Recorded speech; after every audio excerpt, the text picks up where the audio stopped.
Hi everyone, how are you today? Dr. Shook here. Long time no see. I have been really busy and working on a few projects.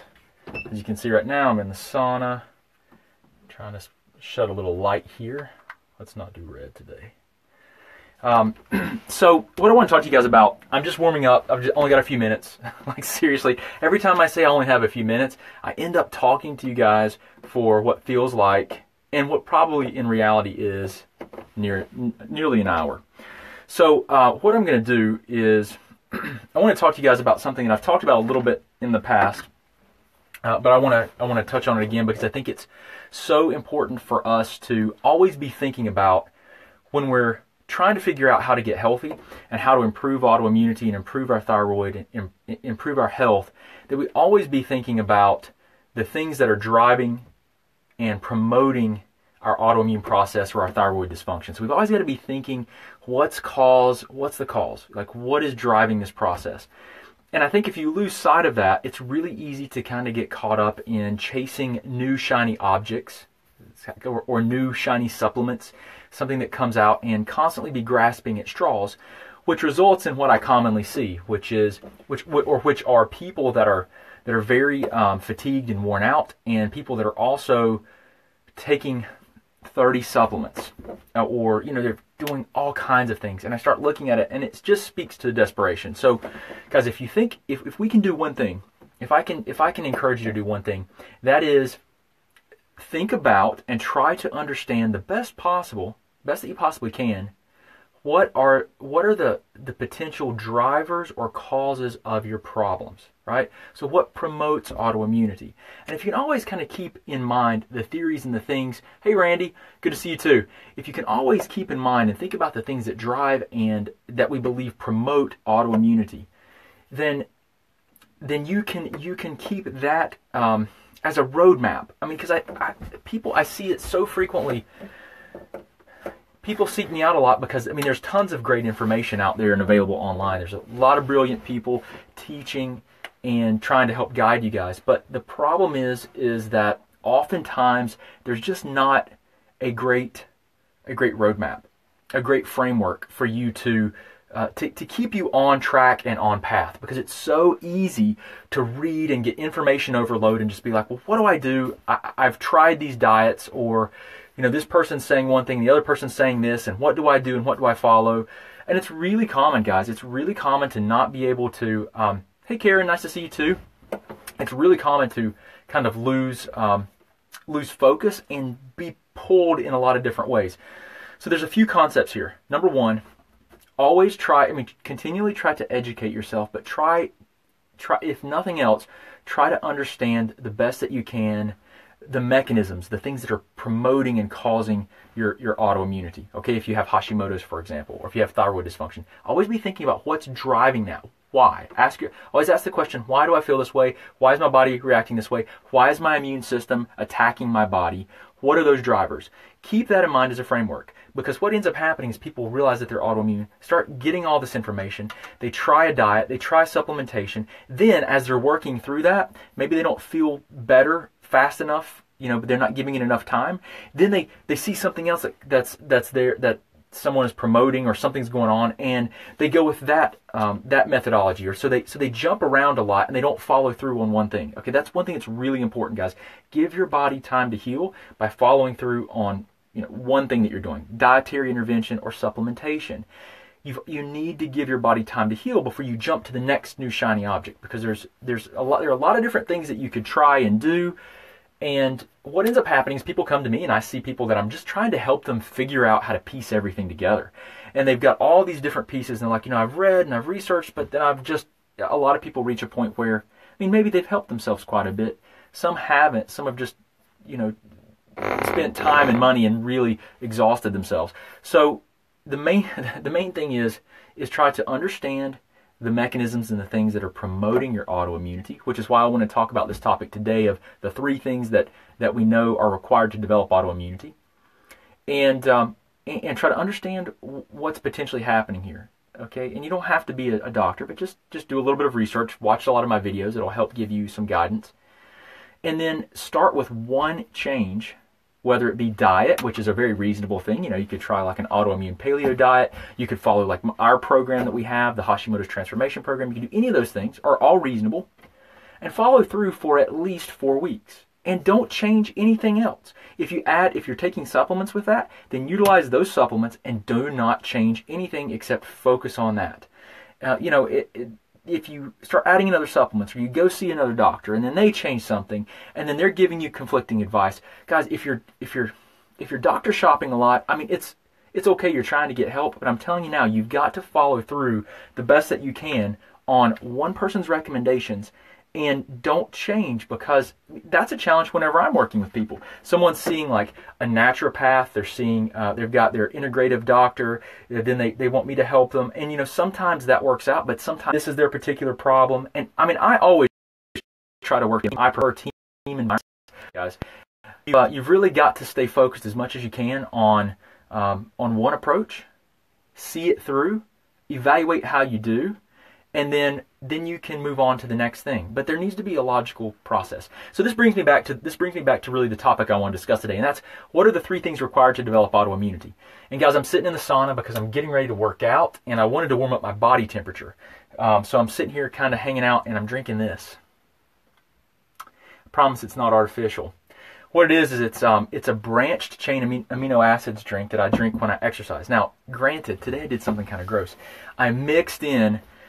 It has natural flavoring. There's nothing artificial or synthetic about it. But it has there's 2 different branched chain amino acid supplements. They're powders. You mix them in water, and they actually taste kind of good. They're sweetened with like stevia. But one is grape and one is raspberry. And I thought, well, you know what? Who cares? I'll just mix them together. Actually, pretty nasty. I tried it just a second ago. It's pretty gross. So I'm going. It's just my location. Really, the thing I wanted to share about, let me get to the point here, is that there's 3 things, right? There is to develop autoimmunity. Alessio Fasano out of Harvard, he's a pediatric gastroenterologist, researcher of celiac disease, says intestinal permeability or leaky gut has to be present. A genetic predisposition has to be there. So you have to have a genetic tendency. And then you have to have a trigger.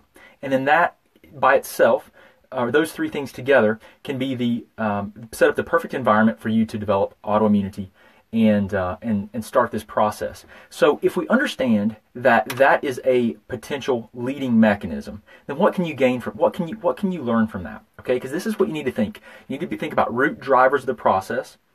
And if you understand root drivers, guys, then you can work to reverse engineer your problem and be much more specific. So if you think about that, intestinal permeability, or leaky gut, right? That's what we're really looking at. So what causes leaky gut needs to be on your list, okay, of things to look at and consider. The next thing is the trigger. What is the trigger of the autoimmunity? So it may be viral, it may be bacterial, it may be parasitic, it could be a food protein. Okay, so all those things, you need to think about those things. Those are the promoters. So what you have to do is once you're autoimmune, you have to say, okay, well, what are the possibilities and things that drive leaky gut? What are the things that promote the triggers that we can influence? Because see, we can't change the genes, but we can definitely change the environment that influence the genes and the genetic expression.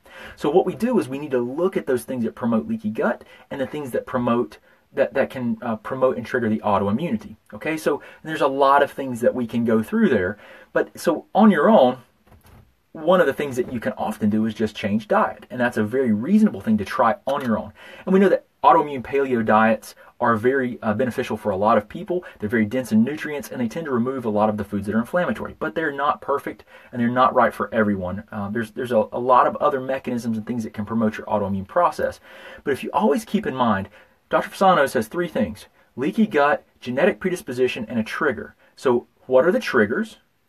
What promotes leaky gut? If you can look at those things, so let me tell you, general categories of triggers are going to be what we think are going to be food proteins that you react to, so food sensitivities, pathogens, bacteria, yeast, viruses, parasites, okay, mold is also reasonable. Third category of things that promote or triggers to promote autoimmunity: chemical reactivity, chemicals in the environment, environmental chemicals. So if you can identify those things, and we can test for all those things, but you can also do some great things to help yourself just remove and decrease your burden, then we can understand what's promoting, some of the things that are promoting and pushing the autoimmunity, and we can remove those from your body, remove those from your diet, your environment, and help to, the goal is to help to dampen the autoimmune process. Okay, so that's looking at the triggers. Now, what promotes leaky gut can sometimes be those triggers as well. They can be things that can actually encourage the leaky gut, so you can kind of do two things at once. Now, you do have to consider, with a leaky gut, well, do you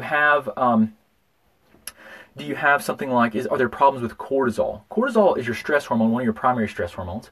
And what cortisol will do is, if it's elevated for a prolonged period of time, it will impair your repair process of the lining of the gut. So think about that for a second. If we're talking about leaky gut, and if cortisol is too high or if it's too low, the gut wall can't repair properly. It impairs that repair process. It makes it a lot less efficient. So if that occurs, so let's say maybe someone, their trigger for autoimmunity was prolonged stress due to something that was very stressful in their life. Caused high cortisol, their gut wall couldn't repair, so then that sets the environment, the leaky gut's there. Maybe they're eating foods, and maybe gluten is the trigger. It leaks through that gut wall into the bloodstream, triggers an immune process, and now we're dealing with an immune reactivity against a protein, like gluten, that may look a lot like our thyroid. And what would that do? Well, that could be the trigger and all that we need to develop autoimmunity against our thyroid, okay, or any other tissue in the body. And that would be through one of the theories of autoimmunity is called molecular mimicry. So the gluten molecule looks a lot like the thyroid, so if the immune system reacts to the gluten, it could also react to the thyroid and cause autoimmunity. So when you start looking at like what causes leaky gut, you've got to look at a lot of the things that promote autoimmunity can also promote leaky gut. And some of the things, especially cortisol, which we don't usually check, and we're not necessarily looking at that initially when we're thinking about drivers of autoimmunity, but I always recommend that be evaluated. Cortisol rhythm, the rhythm of production, the quantities of cortisol are important factors. And a lot of times you can help someone figure a lot of these potential drivers out with a good, really good detailed history, where you sit and talk with them for 30 minutes, 45 minutes, an hour, and you dig and you look through their whole history and you see like when did things change, and then what all has happened in the past that could predispose you to developing these problems. So these are some of the things to think about. Think about root drivers of the process. Keep in mind to develop autoimmunity. And remember, most people that have thyroid dysfunction have thyroid autoimmunity, right? That's the primary driver of hypothyroidism.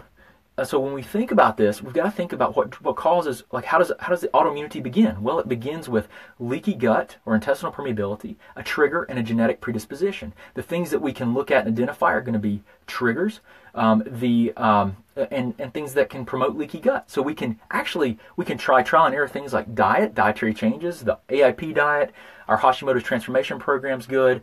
Those are all fantastic ways to help you assess dietary triggers, right? Those are good. But you can measure and quantify a lot of those things that we talked about. Remember, the three things that we think are triggers are going to be food sensitivities, pathogens, and environmental chemicals. And then you got to look at things that can promote leaky gut as well. And sometimes those are the same things, right? The pathogen or sometimes the environmental chemicals. Those things can break down the gut wall. So anyway, wanted to share that with you guys. Hey, Lori, information overload's exactly right.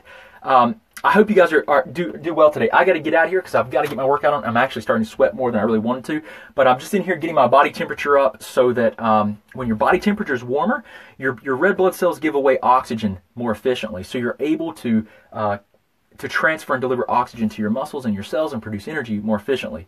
So I got in here to warm up, and then I'm going to go ahead and do my workout, and I got to get back to the office here in about an hour and 45 minutes.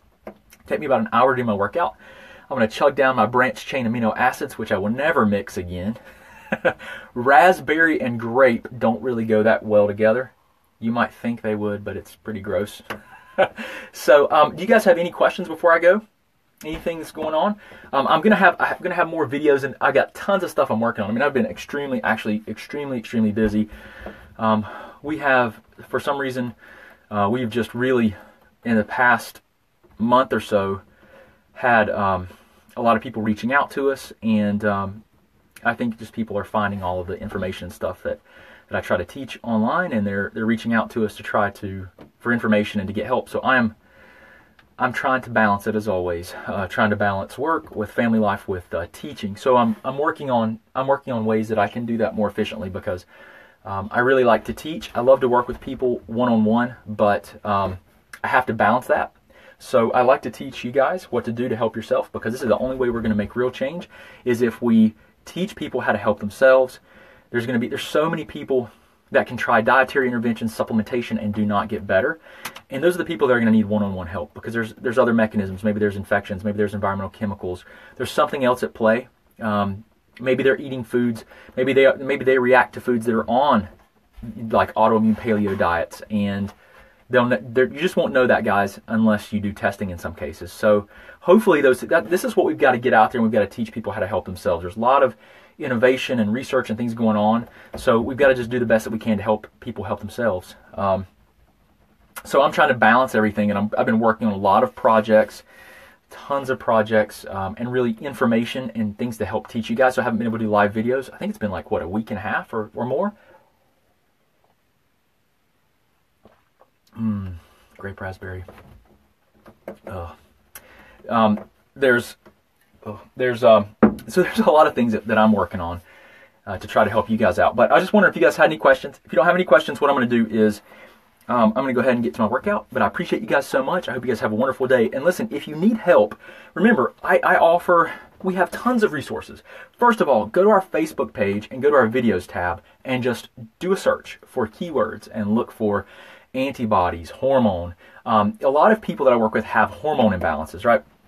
One of the key things that you're going to figure out there with hormones, well, I've got tons of videos on this, but blood sugar plays into adrenal gland function. So a lot of people say, I have adrenal fatigue. Well, the first thing you got to look at, guys, is inflammation. Or do you have inflammation? Number one. Number two, are you anemic? Okay, do you have problems carrying oxygen? Number three, do you have blood sugar dysregulation? The most often when I find people have adrenal dysfunction and when people have hormonal imbalances, you go straight back to blood sugar first, not second, first. People have all these problems with their hormones fluctuating, and you cannot have normal adrenal gland function or hormones, or for that matter, neurotransmitters, brain chemistry, normal neurotransmitters without normal, stable blood sugar. And you have to look at inflammation, anemia, and blood sugar. So guys, you can go to my videos tab on Facebook and just search for so many different things. We've got hours and hours and hours of educational material. And, just search by keyword for topics that you're curious about. But I really encourage you to continue learning, to be your own advocate, to be better partners with your doctors, not adversarial. It's one thing to be frustrated with the medical system. But guys, I'm going to tell you now, your doctors are not bad people. That's just so common. What we've got to do is, because you got to remember your doctors are just people too, guys, just like me and you. And they might have some knowledge, but they're not withholding from you guys. They just don't know and aren't exposed to a lot of the functional medicine principles and the things that I teach you guys and that's out there today. So they don't know. So I'm not making excuses for them to respond to you like that their response is poor, or they have poor bedside manner. But guys, they're trying to help you. So try not to be too frustrated. I'm going to turn this down. It's like 157 in here. I will. So try not to be too frustrated with what's going on. Just try to educate yourself, be better partners with your doctor, find people to help you, get in support groups. We've got the Greater Hickory Thyroid Support Group. If you guys aren't part of that, you need to just type in Greater Hickory Thyroid Support Group on Facebook. There's over 10,000 people in there. Get in there, ask questions, get in other groups, look for resources, and start educating yourself as much as you can.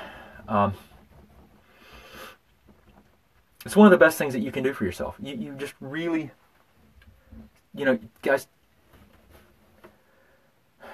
stay positive, take personal responsibility, and slowly educate yourself. You don't have to be a doctor, but you definitely want to get some of the basics under your belt. You want to get a better idea of some of the things that promote and push these problems. There's a lot of different resources available to you guys, so definitely go to our videos tab, Facebook page, join the Greater Hickory Thyroid Support Group on Facebook. If you need help, I do work with people through distance consulting, but we're doing a lot less of that. So we're doing a lot less of that because I'm working on so many other things that we're trying to do to help people like this, doing videos, teaching. This is where I can leverage, because when I talk to one person one-on-one, I can only impact one person's life, which is huge, and not minimizing that. That's a very valuable thing. But when I talk to you guys, if I can teach you guys things that are very high level, cutting edge, things that you can do to help yourself, that's where we're going to change the real landscape of autoimmunity, of Hashimoto's, right? That's where we're going to make big differences. And that's really where my focus is to try and figure out ways to help the masses. I do one-on-one consulting with people. We do video, Skype. We work with people all around the country, all around the world for that matter. And I just try to help people figure things out and work through these mechanisms and give them direction and help them as far as they want to go. There's also, we do consultations, which I'm not going to be doing those much longer, which are 15 minutes. You can go to, I think it's Hashimoto's consult. I think it might be in the description of this video. You just click on a link and you can register for one of those. I'm not going to be doing those very long because, frankly, they kind of interrupt my day, and they break, because they're about 15 minutes. But it's a great way for me to help people, so I've been trying to do those as much as possible. You can go there. You can always get our Hashimoto's Transformation Program, guys. It's a great program, great foundational base of diet and lifestyle, and even guidance on dietary supplementation to help you get better, to help you improve your health. And that is thyroid. If you go to thyroidgiveaway.com, just enter to register to win there. Or we give it away. We give away our program, one copy of our program every single month. So you can go there to enter, and once you enter, you'll actually have an opportunity to get our program if you want to, at a very discounted rate right now, which we're changing a lot of the ways that we do things. But guys, there's a ton of resources available to you. Is my point. Just do the best that you can. Be your own advocate. Ask questions. When I'm on live streams, guys, ask me. You should be asking me questions, because that's how you're going to get some direct feedback. Ask questions and just be your own advocate. It's the best thing I can tell you. So, guys, I do have to jump off here. I'm sweating profusely, probably too much. I don't want to sweat quite this much when I do my workouts. But I am going to help you guys as much as I can. Let me know if you have any questions. Guys, in the comments below, post questions that you have so that I can, what I'll do is if you post those questions, I'll do my best to answer those in coming live videos. The other thing is, if you enjoy these types of videos, please do share them, because what I'm doing is I'm looking at all the shares, the video shares that we have. If people are sharing them, then I know they like them enough to share them with their friends, right? I appreciate your likes and your loves and all the hearts too. That's very flattering, and I appreciate that. But I know when I see someone share it that they've liked it enough to share it with people that they know, and share it that way. So what I'm looking at is I look at shares of our videos. If they're shared, then I know that I'm going to make more videos like that. Okay, so share it if you like it enough. If you don't like it, no worries. I'm just going to move on to different topics in my future videos. But I appreciate you guys a lot. Hope you guys have a wonderful, wonderful day. If there's anything I can do for you, let me know. Post below questions that you have, and also tell me where you're from. I love to see the comments a day or two later where everybody's from that see these videos. So let us know where you're from. Have a wonderful, wonderful day, and let us know if we can do anything to help you out. See you guys later. Bye.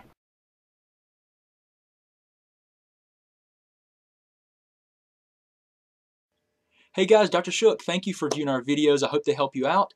If you want to, just subscribe to our channel somewhere here. You can watch a video that YouTube's actually selected for you, so hopefully it'll help you out. If you need any other information or resources, just look in the description. We've got links to our website, to our 9 lab test guidebook, and everything else that we do. I really appreciate you, and I hope you guys have a great